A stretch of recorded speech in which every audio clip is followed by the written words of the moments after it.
Always remember, the opinion you follow should be your own.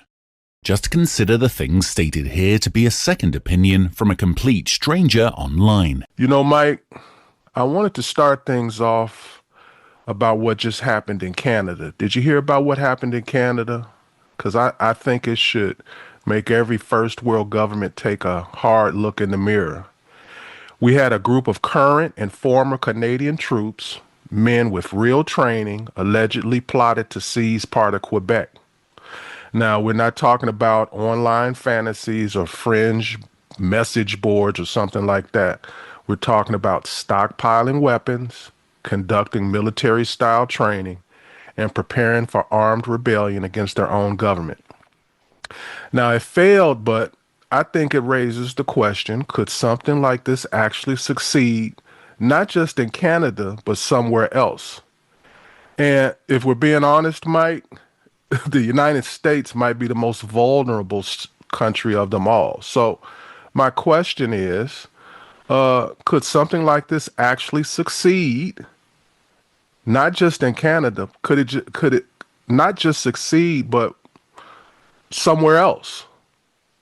You know, if they hadn't been arrested, if they hadn't have been found out, could a city or a state or a country that large with police departments and Coast Guard and other things, could there be an uprising that would be successful? Well, first off, happy Friday to everybody out there. And I actually, maybe it's because I'm south of the border and not north of the border. I didn't hear anything about this in Canada. So let me briefly run it down to you, Mike, so you're not just. You said this is in Quebec. Was this related to, say, sort of the separation thing that Quebec's been trying to do for years, or? Kind of, but that's through the formal government. This was kind of like a militia. They were reportedly former or currently military personnel. Authorities say they stockpiled a significant arsenal, so significant that they don't want to give details about it. Ran tactical militia style training. They had like land they had formal training and everything. And they got no lack of land up there. Right. And aimed to seize a part of Quebec in defiance of the federal government. The goal was to establish a breakaway anti-government zone. So, it got found out about. They got arrested. Yep. But my thought process is, what if they hadn't have been found out about? Is it possible for you to put together a group and overturn a country or a city or a province or something the size of a Quebec or a Seattle or a Mexico City or something like that? Okay, so let's just look at history for a second, Phil. I would say the answer to that question is a definitive yes. I mean, think about this. We have coups going on all around the world all the time. Mm-hmm. We're a bit immune to that in North America for sure. But if you take any region, let's say in Africa as an example, there's this kind of thing is going on all the time. In fact, I can name off the top of my head probably 10 or a dozen countries that it's happening as we speak. There are various sections of the country, some like, more famous, like Somalia as an example, that have been like that for 25 years, right? So they're run by militias, just like what you're describing here in Canada, where it's a group of people that arm themselves and decide they want to take some land. Now, in the case of a country like Somalia or parts of Yemen or parts of Nigeria and shit, when I was traveling through Niger and Mauritania, the list goes on and on. Though it's a lot easier to accomplish, right? Because they don't have very strong central governments, for one. And then two, they don't border the United States of America, right? So, we like to consider ourselves, I mean, this is up for subject to debate, I suppose, but we like to consider ourselves, quote, a first world country. So there's more checks and balances in place for this stuff. But I'm not going to lie to you when I tell you that, and you have, Phil, as well, driven through parts of the United States.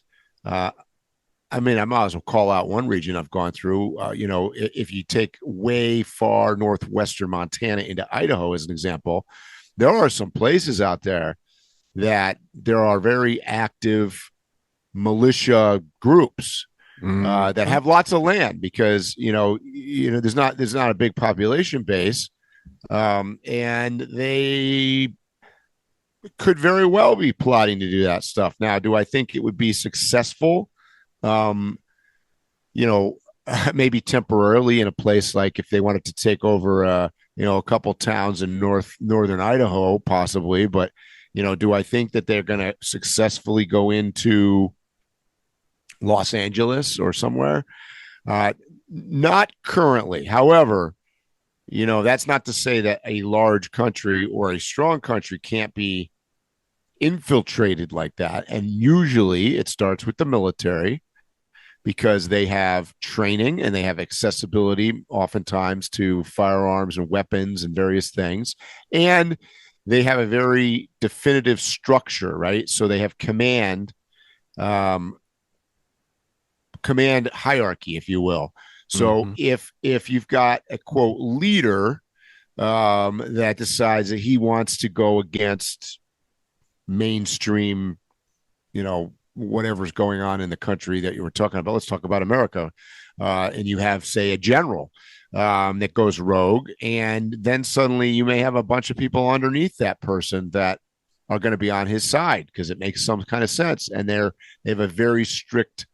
We see this to some extent going on. It's one of the fears they have right now in Iran, that there's going to be a turnover of power because since the American and Israeli bombing over there, they significantly weakened core structures of the Ayatollah's command and control center and his very, very loyal people. So what does that open them up to? That opens them up to people that are maybe not as loyal. So, yeah, to answer your question, I can definitely see that happening. I think the chances are, as we sit today, are fairly low for a success rate in, say, the United States, because we have such a powerful government. Quite frankly, we have a more powerful government today than we did 2 years ago. So I see it less likely, but I would never say never. Well, you mentioned Africa and how you were basically giving examples of here's some places where it's been done, and it's done frequently. Yeah. But one thing about those uprisings or coups that go on in Africa, at least from my observation, is I don't even really consider them coups. I believe for the viewer, they're a coup. But let's say we lived in Africa, Mike. Yep. And I'm just Joe Blow. There is no way that I can get enough military hardware together to overturn my little country. Right. What generally happens is these countries have 2 or 3 warlords. They are actually military. They may have even been part of one of the other militaries and broke off. So, and then they never usually try to stake their claim until they have made some kind of deal with a country that's contiguous with them, or they get a deal with like Russia, America, or China to back them as the new leader. The point that I'm getting to is, yeah, they have a lot of coups and overturns and stuff like that, but they do them generally, if you read between the lines, with a much bigger power behind them. Yeah. So they really can't do it themselves. I mean, Right. once you leave America, it's hard to get a gun, let alone any of this other stuff. Mm-hmm. When you hear about they got missiles and drones and all of that stuff, one of the big three, Russia, China, or America, has provided that ammunition. Typically, yes. The reason why I only asked you about the feasibility and the success possibility of putting something together like this in America is because it's the only place where I see a small little bit of possibility that we could have something like that happen. And the main reason is a very startling statistic that I disagree with, and that is that there's over 400 million guns in civilian hands in America. That's far more, I mean, like astronomically a big number compared to other countries. And I challenge that number. I think it's much higher. I think it's a minimum of at least 50%. And if it's my guess, it's over 100% more out there. I'd buy that. In my life, not only that, Phil, you're right. We have more rights. So we have the right to have those firearms. We have the right to acquire shit. I mean, I'm driving around. I'm sitting in a military vehicle right now. The government sells vehicles, military vehicles, Humvees and LMTVs and tanks that have been decommissioned, and you name it, you can get stuff. Particularly from foreign countries, you can definitely buy that stuff. Mike, I don't want to mention the city because it's a neighboring city to me. But I had some friends invite me to sit down and discuss at a police department about putting together an event. They've got like a room for people to, have like community. It's a community room. Yeah. But you can see right through the window, they got a tank in the garage. Yeah. Yeah. And this is like, this is like a little country town. People sell blueberries and stuff like that. I've got friends that own tanks. Right. Oh yeah, no, I know. It's not illegal. No. You can buy stuff, particularly from Eastern Bloc countries. Shit. I mean, I was just watching on TV the other day on what's the guy that does the auctions or the pawn shop guy in Vegas. He had somebody had come in wanting to sell a Russian fighter jet for real. That's crazy because it's legal. It's totally legal now. Obviously, these things have been disarmed and whatever else. But here's the thing that is even more important, Phil, I think, than our access to stuff. We have money. So what happens if somebody that has a lot of money, like if I've got millions and millions and millions of dollars in a bank, don't think I could recommission a fighter jet? That's sure true. I could. Right? The other thing to me, Mike, is I don't know how to put it into we have a culture of dissent, militias. Sure. Dating back, I mean, the Revolutionary War started that, right? I mean, our whole history has been about that. So that culture in itself makes it easier for a nemesis to permeate our population versus another country where you would stand out being a dissenter and trying to put you'd get hung. Yeah. I could go years talking about doing something against the government. Right. And until they see some hard facts that I'm doing something about it, they're pretty much going to leave me alone. They might investigate me or something, but as long as I'm slick enough, I could succeed. Yes. At least as far as the communications and the getting the initial people together. That's my opinion. Yeah. And I'm looking at that article on because wasn't familiar with that, and I see that they seized from what article in Quebec. The one in Canada. They seized items like night vision goggles and tactical laser weapons and tons of magazines and night vision goggles, military equipment, 11,000 rounds of ammo, 83 firearms. I mean, this is only 4 guys, right? I think. I mean, 4 guys got arrested. There may have been more people involved in that. But yeah, I mean, yeah, it's kind of ironic because you think Canada is the last place on the planet that you'd see something like that.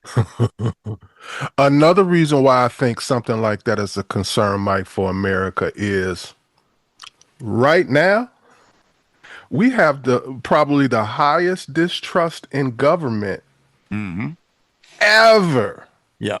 So there's already like an environment for someone to step in comfortably, talk their rhetoric, and have people listen and go, Yep. This even goes back to the citizenship thing I was talking about and all those other things. We are in an environment now where we literally have people that just got here.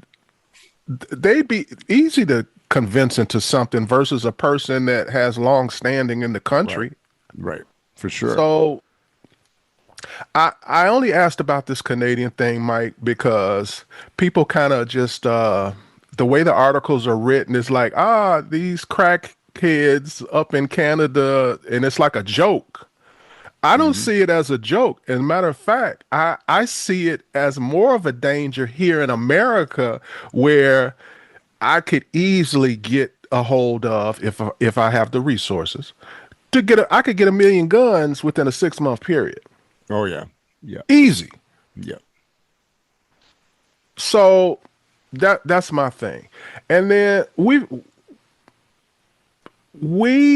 are a violent gun culture. We wouldn't have to condition people into picking up a gun. They already pick them up. When I'm out and about and I'm traveling and I'm on trails, the only thing I ever hear other than nature is a bunch of men somewhere in a remote area shooting guns. Yeah. Yeah. For our East Coast listeners out there, I'm going to say this from growing up in the Northeast. I mean, we had kids. We had guns as kids. Me and my brother we had a bunch of property, so we would go in the backyard and shoot trees or whatever. So I kind of grew up with firearms, but by and large, I will tell you that East Coast, particularly in the Northeast, where heavy population centers, I think some of you guys out there are probably listening thinking that this is not necessarily the case. But I'll tell you what, ever since I've been traveling and spending most of my life out west, you're right, Phil. I mean, there's virtually nobody, for one, that's not carrying a weapon. I agree with you. You can't go anywhere without, I just remember riding my bicycle or my mountain bike, in New Mexico and in Arizona and up in Montana. And I mean, there's people shooting everywhere, right? I mean, it's super common. And Mike, you mentioned that area between Idaho, central Idaho, and Montana. I know that area where the Sawtooth area, the Beartooth area, rather, and all of that. Yes. Remote. If you drive, but if you actually go out there in the remote, you'll see guys in uniforms practicing it. They ain't even hiding it. And I mean, like you might take a trail if it's long enough and see more than one group. Yes. So it's like a prevalent thing. Oh yeah. Yeah, for real. Then they'll like come into town for lunch. Right. Yeah. and everybody know who they are and where they just came from. And sit at the diner with their firearms. Mm-hmm. Yep. Next to the sheriff. Right. Exactly. I know the whole deal. Yep. Yeah. So Mike, I was thinking about this past 4th of July weekend. All across America, big city parks, country fairs, small town parades, millions of families gather to celebrate. But as you know, behind the fireworks and the flag waving, right now in this America, there's this unspoken tension we all feel now, a sense that Something could go wrong at any moment. We've seen the headlines, mass shootings at concerts, festivals, parades. And it's not if anymore, it's when and where. So, Mike, picture this. An active shooter opens fire at one of these events. Total chaos. But instead of waiting for officers to navigate the crowd, an armed drone already in the sky tracks the shooter through heat signature and movement. It locks on, and with the press of a button, threat neutralized. Fast, precise, minimal casualties.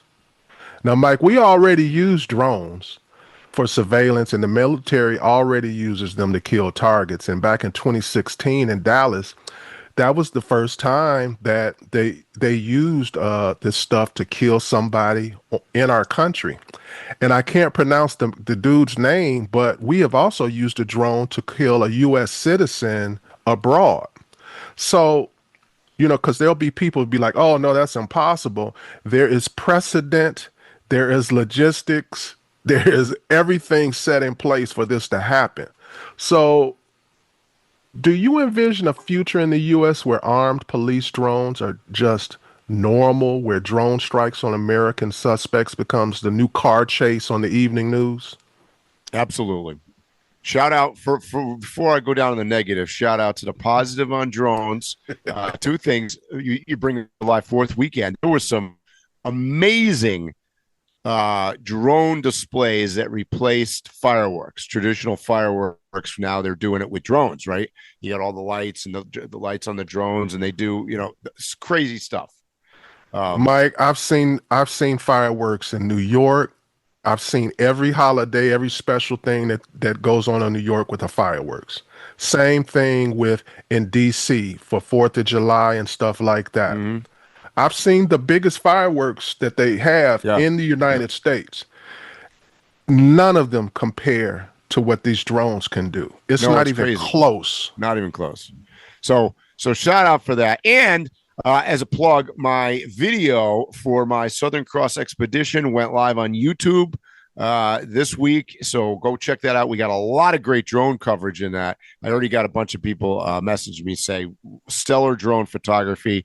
Shout out to my buddy Daniel, who did a lot of the drone photography for me on that trip. So that's the good news of drones. The bad news, if you will, is to answer your question. Yes, 1,000%. The future of the military, the police force, surveillance, Amazon delivery, you name it, is drones. 100%, that's what's going to happen. So do I think that if a presidential candidate was speaking at Texas Stadium and there was a threat, and do I think that they could have police drones in the air to neutralize somebody? Yes, I 100% think that's going to happen. So I think it's going to happen, and I actually think I know how it's going to happen. Did you hear about the guy here in Washington who killed his daughters, and they were looking for him in the Northern Cascades of Washington? Yeah, they think he's dead, right? That's what they're saying because they can't find him. Right. From my understanding, he has military training and stuff. And I live here. He could survive easily. Sure. This is not no challenge. Right. And he could have crossed into Canada or somewhere else by now. Mm-hmm. From some of the things that they said, he had it planned out. So by the time they were looking for him, I think he was out the state. But the reason I brought him up is this is how I see this drone thing being implemented. They're going to have a special case scenario like what I just mentioned, and they're going to have a drone like chasing the guy, and they're going to show the film on everything, 60 Minutes, CNN, national news, and everything, and they're going to show that this heinous person that did this to these little girls or something like that, something that everybody agrees is just horrible, and they're going to show the footage of this drone chasing the guy through a forest or something or whatever, somewhere where we would have never been able to capture him, and eliminating him. And then You're going to see it used in special cases like every few months. And then all of a sudden, it's just going to be like you turn on the news and you're like, let me see today's Drone drone capture. footage. Yeah. Yeah. Yeah. I agree with you, Phil. Totally. 100%. I think that's what's going to happen. All It they, makes sense. well, I've been studying these drones, Mike. That's why I've been talking about them. Plus, I'm a drone fan. You're a drone fan, so Yep. Me I keep too. up with this stuff. Yep. Uh, a lot of the reasons people give that it'll never work, that means they don't know what's going on with drone technology. Yep. The current drone technology, they could literally have these drones like flying over an event ahead of time, Yes. just waiting. They can literally create AI where it will recognize activity that does not look right. And then when it recognizes the wrong, it can lock in on you Mhm. and eliminate you in a crowd. Yep. Yep. And you have just a team of people sitting in a room, Hmm. controlling it and reviewing video, et cetera, and Hmm. making decisions. So yeah, the military is already doing that. Yeah. Yes. Especially the most recent ones, they've been very singular hits in Yep. areas where there was peripheral damage possible, and there Yep. was none. Right. So they've got this thing down to a science, especially with this AI thing, Yep. because the AI has eliminated a lot of mistakes and a lot of casualties outside of who they meant. So I think it's coming. I think it's coming sooner than you think. I'm just waiting for that first show that, like I Yep. said, I'm waiting for that first time you see it on the news and where everybody's cheering. It'll happen. I don't know if you ever read the book or watched the movie 1984, Mike, Yep. but it is incredible how relevant that book and movie is to today. Yeah. It Yeah. seems so far-fetched in the day. I remember there's always been every decade conversations about the book and the movie, Hmm. but it has never been as relevant Yeah. as to Yeah. now. Now. Yeah. So, Mike, let's take a pause. It's kind of hard to put into words what happened in Texas. So many lives suddenly lost, families shattered. It's just devastating. And I just want people to know my heart goes out to every single person affected in the floods in Texas. I can't And imagine what sadly, I those noticed that. communities are going through right now. I know we'll get into the details, but how do you even begin to process something like that? I mean, I saw a few things posted. There was actually some people in our nomad community that are missing and presumed gone as well. If you're familiar with that area at all, I've camped along that river. I know exactly where that is. It's like hill country outside of Austin, It's sort of. beautiful. So yes, it's absolutely beautiful area. I used to go to Austin a lot. My company was based there, and uh, I was thinking about that one the other night. We were sitting around here in Mexico with a couple friends that are also nomads, and we were talking about being on the road, and it would not have been weird at all for us to be driving across Texas, and I do this all the time. Pull off to get there. Look, there's a nice little pull off next to a river, park for a night. Enjoy that, and head out the next morning and continue on my journey. Not little would you know that a river's going to rise 26 feet or something in 6 minutes or some crazy number. Mike, Um, it was like 16 trillion gallons of yeah, water. yeah, They said it was the equivalent of 4 months of rainfall came down in only 4 hours. yeah. It's insane, That's crazy. crazy. That's Noah's Ark. And unfortunately, we lost. I think the death toll now is 100 plus, and there's still 150 or 160 people missing. So, And that's only people they looking for. yeah. So you're looking at probably 300 people or something that were, and not to mention the damage and everything else that went on around there. So, yeah, I mean, for sure, that is a unbelievable, crazy, mind-boggling event. So it seems like everything we're talking about is dreary, Mike. So let's let's uh let's have a lighthearted moment for a moment. Oh boy. All right, but you got to put on your thinking cap for a second. Okay. I'm not sure I have one, but So, Mike, if you had to pick one, Diddy versus Epstein, which party would you observe? And that's my question to the wait. audit. Which party would I go to? No. No. I'm gonna lay it out for you. Diddy versus Epstein, which party would you observe? And I want to extend this question to the audience too. This isn't about who threw the wildest bash.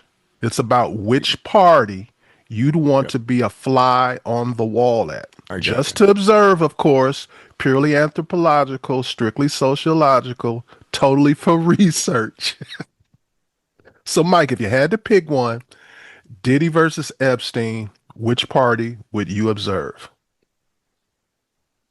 Oh, Jesus, I wouldn't want to be anywhere near either one. I'm going to put that out there right away. However, that's why I made it clear you're not participating. If I had to choose, I think I'd pick Epstein because at least I'd be on some tropical island. I like the location better than some of the Diddy parties. Like I have no interest in being in some hotel in Vegas. So the kind of the way I'm looking at it, Mike. Did I get out of that answer? Yeah. If I go to the Diddy party, I'm going just to see what proclivities people have that I'm not aware of. That's the only reason I'm going. Mm-hmm. There's not much more you can do at a party that I haven't experienced or seen as far as food, visuals, and celebrities and stuff like that. So the only thing that I'd be like, oh, people are into that, huh? Oh, more people take that drug than I thought. So that's the only interest I have in the Diddy one. With the Epstein one, I get to see how actual movers and shakers move. Mm-hmm. So I feel like I'd actually learn something. So I'm picking Epstein's party. Because this is for observation. By the way, Phil, you said we were going to be more positive. I'm not sure we're going positive here. That would have been would I rather go to Disney World or Disneyland? I tried, bro. You tried. I'll give you that. Yeah, I give you that. All right, so back to our regularly scheduled programming. Mike, do you think so? Russia stopped the ceasefire. They've been bombing the hell out of the Ukraine. Yeah, it's gotten worse. And Trump has decided, okay, I'm about to start refilling these orders of military equipment to Ukraine, and he's backing their support. So my question is, will there be peace between Ukraine and Russia? He's pledged to end the war in Ukraine by pressuring Putin and not by pulling the support from the Ukraine. He's increasing U.S. weapon shipments to the Ukraine, and he's reversing the delays from the Pentagon. He says that the goal is to hurt Russia economically and militarily enough to force negotiations. So, this is not humanitarian sounding, but this situation ain't humanitarian. No. Yeah, you're for sure. But the Ukrainian-Russian war is one of the best things that's ever happened to the United States militarily in the history of the planet. I believe it's in our best interest to never end the war. That it should that they should go on forever.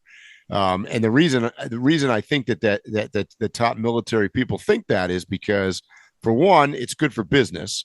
Yes. Two, it is weakened to our number one adversary for many, many years. Russia is incompetent, weakened, and will continue to stay that way for as long as this thing goes on. I think that, truthfully, there's very little commitment to Ukraine other than the fact that they're the pawn in this. And, yes, we get to supply them with stuff to keep Russia weak. But, do we really actually care about Ukraine? I don't think so. And I'm going to go a step further. I don't think most Americans really care about Ukraine, nor do I think I don't even think most Americans know where Ukraine is. So you know, and let's go back to before the war started, or even before Russia invaded originally. Ukraine was not a good egg either, right? So that it was a country that was super crooked, ranked up there very high on the bad places for human rights. Zelensky ran. He wasn't any perfect human being either. His background was actually kind of similar to Trump in a sense that he was like a TV guy and a comedian and an actor. And um, where I'm going with this is that, I mean, Trump might say that they want to end this. I don't. I think his military guys are saying no, just keep them fighting, keep them beating on each other, and even better now, we've sucked in North Korea, so now they're sending a whole mess of troops from North Korea over there, weakening North Korea too, because they're all dying, right? Every time they send 5,000 troops, 4,000 of them die. So, it's also successfully. I don't want to say it's taken China out, but it's done a lot of damage to China in a couple of ways. Number one, China has realized that they're not capable or willing to do anything with their thoughts of taking over Taiwan or the China Sea or any of that stuff. I think they've realized that they're going to lose, and they don't have the power to do anything about it. And their economy is not done very well. And on top of that, the latest I've heard is that, his, what's his name? Xi or whatever is on shaky ground in China as it is. Like they might just take him out altogether.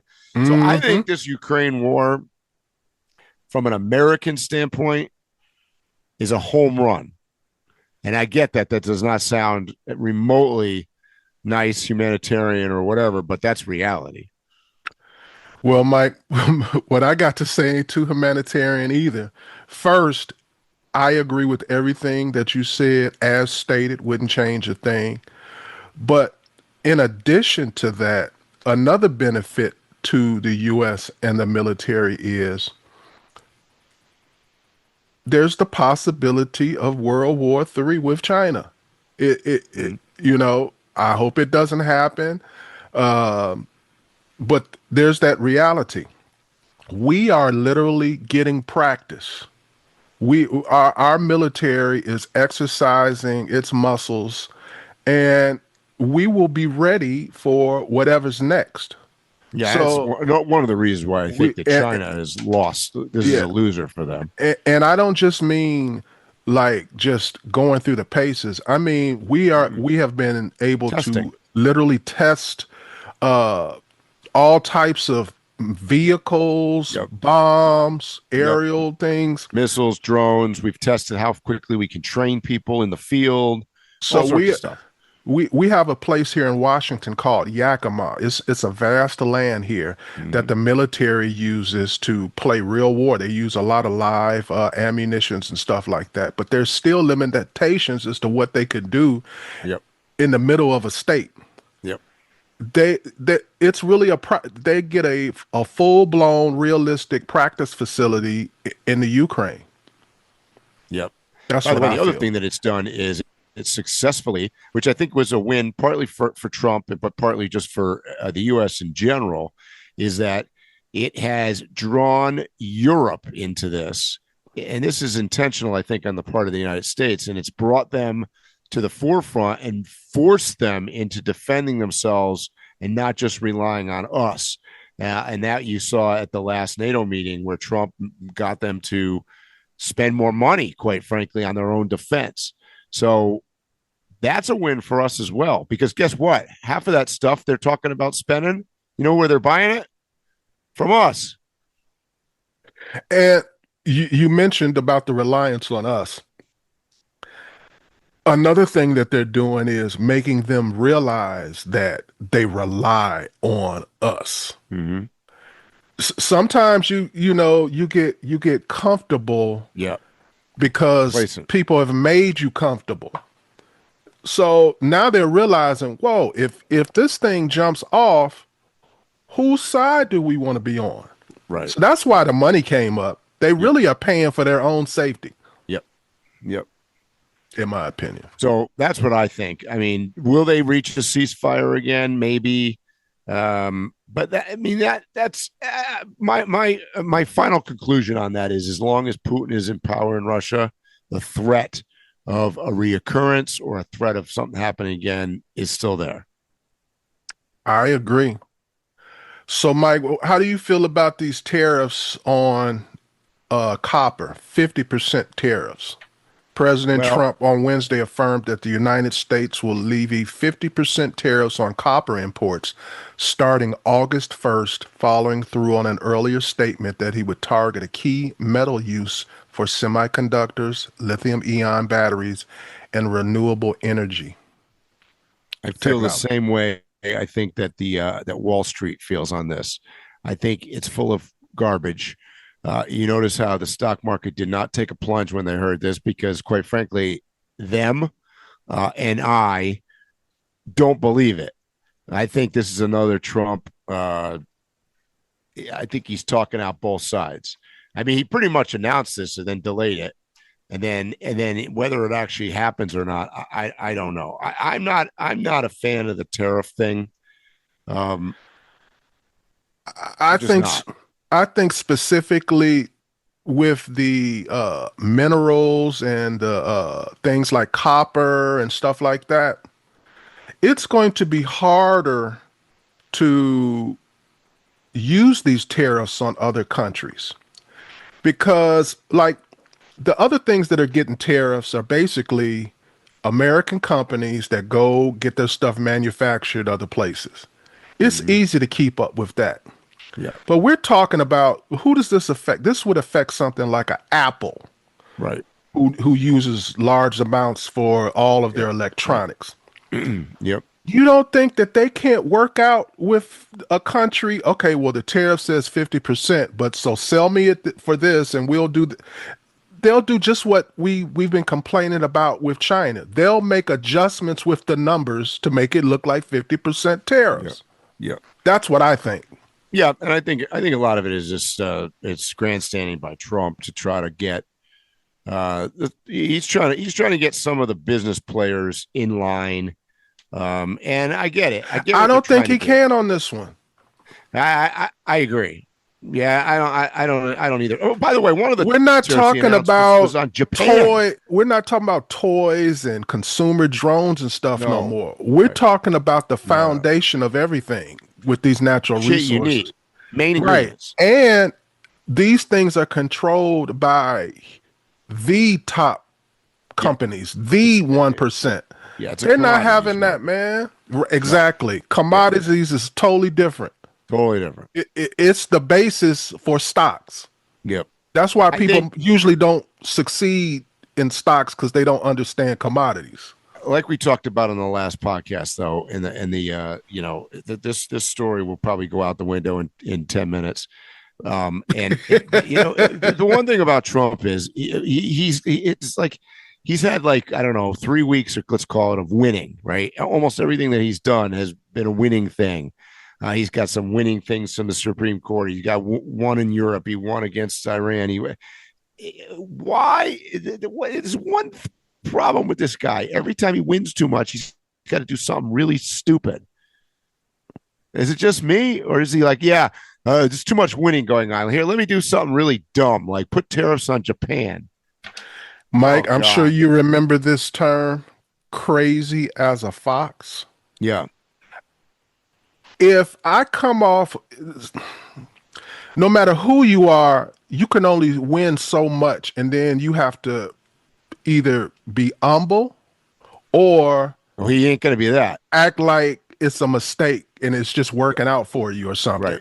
Yeah, So I believe it's part of his game, a part of the semantics of everything that he's doing, to throw people off, because you still till this today have people saying, He really don't know what he's doing. Oh yeah. He isn't strategic. Yet it seems like he gets everything done he wants done.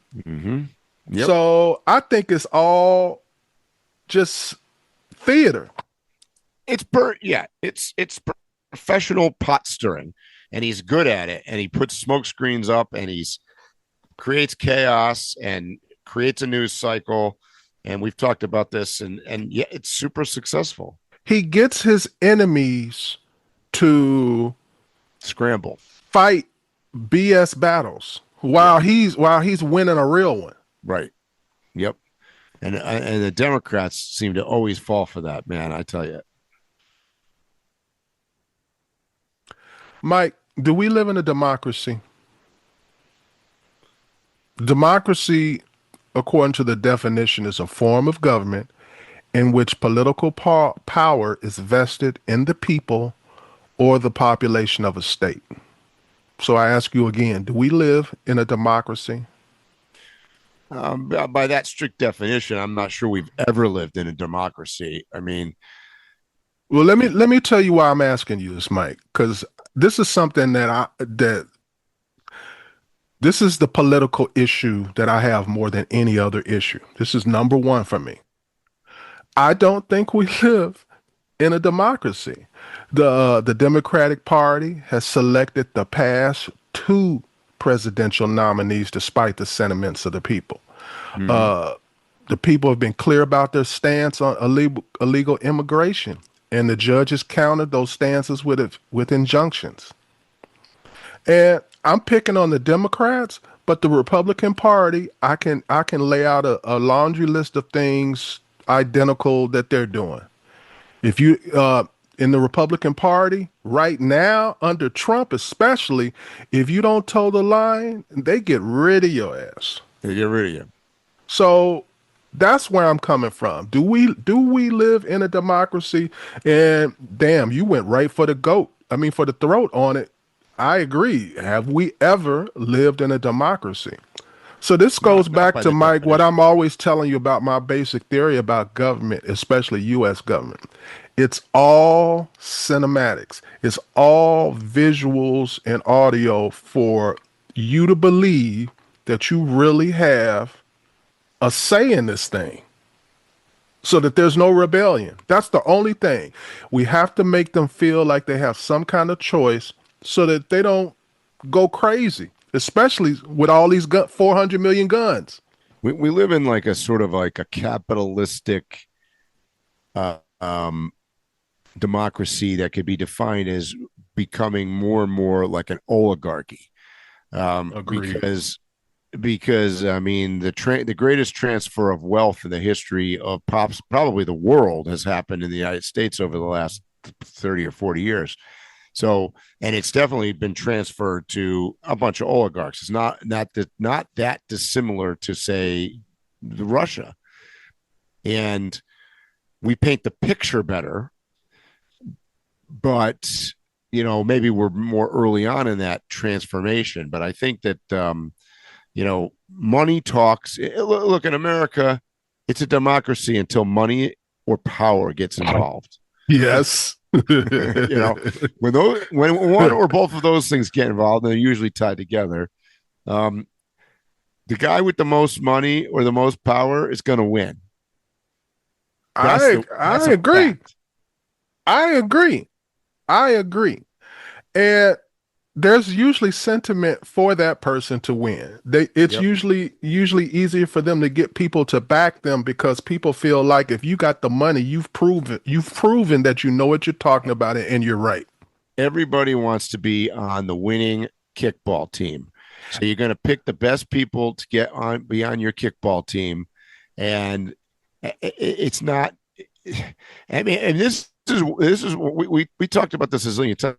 But this is why Trump's in power right now and the Democrats are not, because they took or hourly anyways, they tried to take the approach of let's do what's right for everybody. Let's think about all these fringe groups that are undervoiced or need our support and all this other stuff. When at the end of the day, that's not where the power or the money lies. most of the people are like, I don't want to be on that team. That sounds like a loser team. I don't want to play kickball for those guys. I want to play kickball for the winning team over there. Right. So at the end of the day, I mean, the guy in power is the guy that picks the right battles to fight. And, You are right currently talking about the reason or the cinema that I talk about in politics. The reason why people don't vote in their best interest is because we have been taught to think we are something more, or we can be more, we can be part of the 1%. So why would I vote against them when I want to be them? And America keeps teaching me that if I work hard enough, I can be one of them. it's fundamental to our culture in the United States is the American dream. That's the fundamental basis for what you're talking about. What's it called again? The American dream. And you can't. So those people that are going to vote for the oligarchs and are going to vote for the guys with the money and the power are going to vote for them because they, even if it's the smallest shred of the smallest chance, feel like that could be them one day. And that small part of hope, I call it the hope and pray, is why they're going to vote that way. They're not going to vote for the guy on the other side here. It's not enough people that want to go and vote for the guy on the other side that says, let's take care of everybody. Let's bring it. This is like what's his name in New York City, Modami or whatever. He gets a popular support. He's well spoken. We talked about it. He gets that emotion going, but at the end of the day. And he could win New York City, maybe. Who knows? Because I would say that's an aberration. There's certainly way more people that skew left the way he is. I don't see it, Mike. Well, I don't either. But he definitely is not representative of most Americans and of the American dream that we've been brought up thinking about. Because we weren't brought up were you, Phil, were you brought up thinking about, in 20 years from now, you might be the lucky guy that gets to go to the government-owned grocery store in New York City? Fuck no. Nobody dreamed that, right? Like, you're not ever dreaming that. Mike. Let's all dream to like knee level. No, we want to be higher than the sky, right? Like that's just the American way. We dream of upgrading from Safeway to Trader Joe's. That's right. To Whole Foods. Right. Yeah. And then having the Whole Foods Dean and DeLuca's in New York. That's right. Yeah. You don't want to go to some janky like grocery store that no. They have conditioned us so well into wanting the latest new barbel that it's hard to get out of it. Even a person who feels like I'm a simple person, I don't need much. If you live in America, you probably need more than a lot of people need other places. Absolutely. The things on your need list are still way too much. Yeah. I mean, I live that on a daily basis down here. I'll tell you what, like the culture is so different and people are not driven the same way. They're it's totally wired differently. So they're not driven to that. So you can see that there's a huge contrast. And I feel it when I go back to the States. I can feel that difference. And it's a real thing. It's not fake. And by the way, to talk about, we'll go back what you were saying about messaging. This is both parties, by the way. I'm not targeting one part or the other because, when I talk about oligarchs, the Democrats are an oligarchy as well. I mean, come on, they're run by the rich and powerful to some extent, more so than the Republicans, ironically enough. So it's both parties. Even though you got a guy like I was just talking about Mondami in New York City that's running on that platform, which is, by the way, why he's not even popular in his own party, because George Soros He ain't gonna go shopping, or his son who just got married to whoever. What was that? Fox News person or something? I can't remember who he married. No, he got married to the other. Oh yeah, can't make this shit up. He got George Soros'. Did you see this? George Soros' son got married to Hillary Clinton's Huma. What's her name?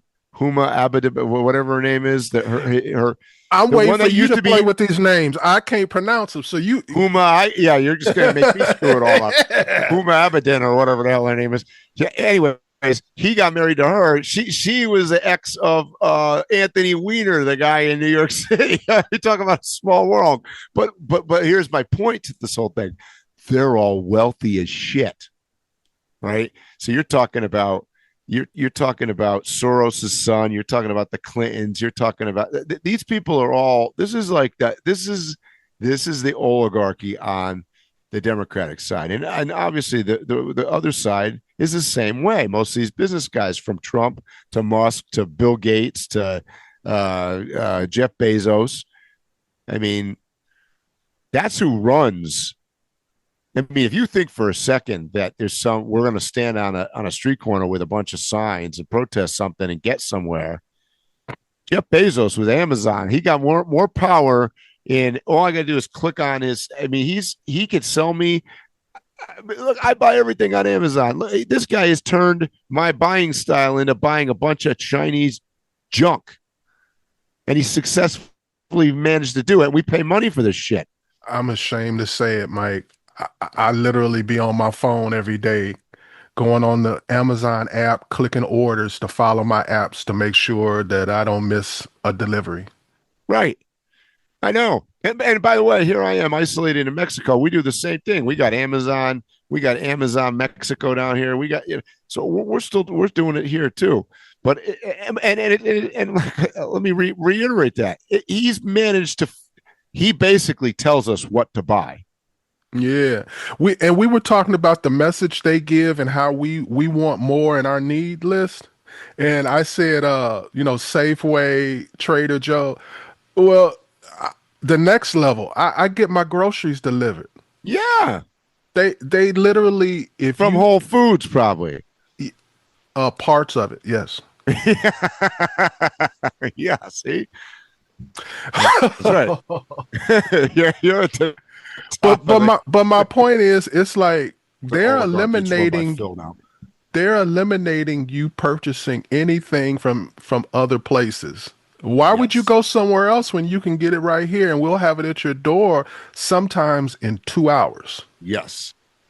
We got the third largest online retailer in the world is Mercado Libre, which is what we have down here at Free Market, and they're behind basically Amazon and Alibaba, and even here in Mexico, dude, I'm on a dirt road in the middle of nowhere, not with no power, no water, no nothing, off grid. That guy drives his car down here like he stole it 5 minutes before. We laugh. We order something from Mercado Libre. He comes barreling down this dirt road behind me here at 1,000,000 miles an hour. That car is not going to last more than 2 months. It's going to have to redo it.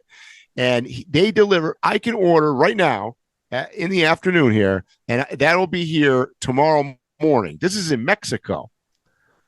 So, man, they're telling you what you're going to. And by the way, most of it's Chinese shit, too. It's the same story. Even the Mexicans laugh about it. Everything here is from China. So for you young folks that are wondering why we're so impressed by this, it's because you guys are only seeing the leap. We've seen the whole jump. I remember Amazon was Sears catalog. And you were happy. You were happy to, if you got it within the month. Yeah, you were like, yeah. We used to when we were kids. We took the Sears catalog, which for those of you that are younger than us was like 500 pages. It's like an inch and a half, like 2 inches thick. Yeah, it was like a phone book. And me and my brother would flip to the end of it. I think it was the end, or maybe in the middle where the toy section was, and we would circle things that we wanted for Christmas. But you were circling this shit in like October, right? Like the Christmas catalog came out in like the end of September or October 1st, and you'd be circling that stuff and hoping that you were going to get that for Christmas, and you weren't going to get any clothes. God forbid. God damn, I know you didn't want no clothes. But that Sears catalog was Amazon, and you're right. Like then you'd have to order it. I don't even, to be honest with you, I think you had to call it in, right? Or did you call it on the? I don't even know how you ordered. Oh, it. Mike, Sears. you talking about? I know you had to go to the store, maybe. That was considered technically modernizing it. It used to be strictly through mail. Go to the store. You remember you had? Oh, you mail it. That's right. You had those. Yes. Some of them even had like the back 4 or 5 tear out sheets that you could use. Yes, yes. And you mailed it to them, and that's how you order. And then if you ordered in October, hopefully it would show up by Christmas. Right. There is not an American, and probably nobody that's listening to this podcast out there right now, that would have any patience. I mean, if my Amazon look, when I order from Amazon, the first thing I do is I look and see if it's coming from the Amazon warehouse. Because if it's coming from, XYZ company somewhere, I go, oh, I'm not ordering that.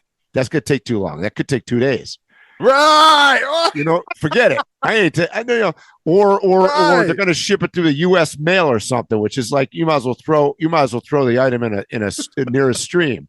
So if that thing is not coming by drone or by an Amazon truck that's blue and gray or whatever with a little quack and beep up thing on it, on the backup thing on it, I'm not ordering that. Mike, I know you've done this before. There'll be a product and it'll be, let's say the product is $29.99, and then you look over to the right and it says, but you can't get it till July 27th. So what do you do? You go down to the thing, to the other sellers. Yep. And you'll pay like $1 more. Yep. Cause you're like, I'm not waiting a week for that. No way. No, I'll pay like, well, that's $3 more. That's coming tomorrow morning. Yeah, I'm in. Yeah.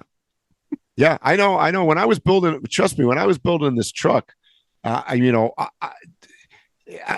the East Coast there was a lot of stuff that gets there the same day. Right. So like if it wasn't, if you'd order by 11 o'clock in the morning, by 3 o'clock in the afternoon, you'd have your package there. People that are out there in Sears catalog world, that's like a different planet.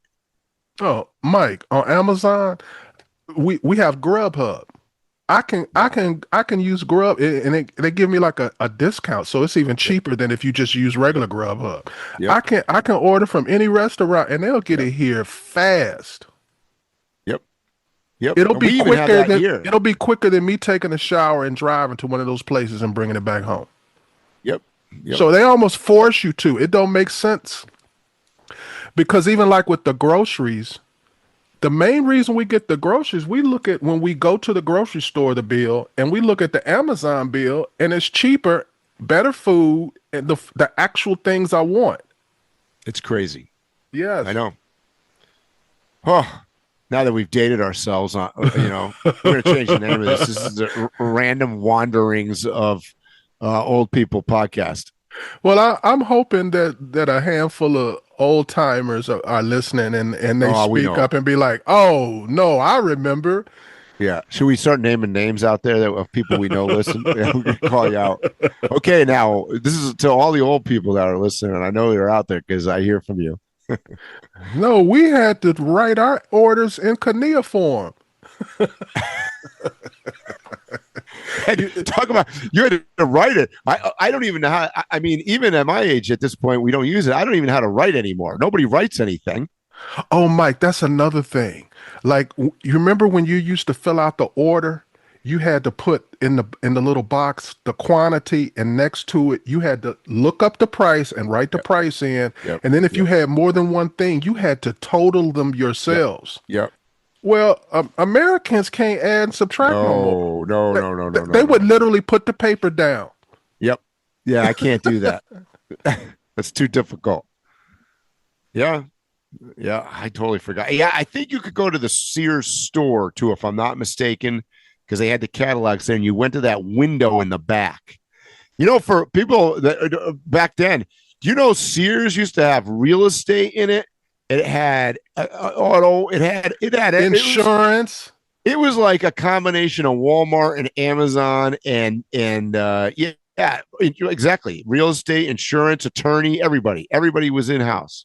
Mike, we had home insurance, not the kind of home insurance you're thinking about. We had home maintenance insurance through, and basically every other week there was somebody in a van coming from Sears to either repair the dryer, the TV, something. We had that. And we literally paid like a monthly fee. It was almost like you were paying to have a helper work at your house. Talk about how much society changes. You're talking about people coming and showing up. I remember a guy in the center of our town in Grant. I grew up in Connecticut in this little town. He'd come out to work on our wash machine and our dryer and stuff. Nowadays, that's not the way shit works nowadays. Your wash machine breaks. You chuck that thing out the window and you buy a new one, and they deliver it, and then they take the old one away and they throw it in a garbage somewhere, because like that stuff is throwaway. They don't fix anything.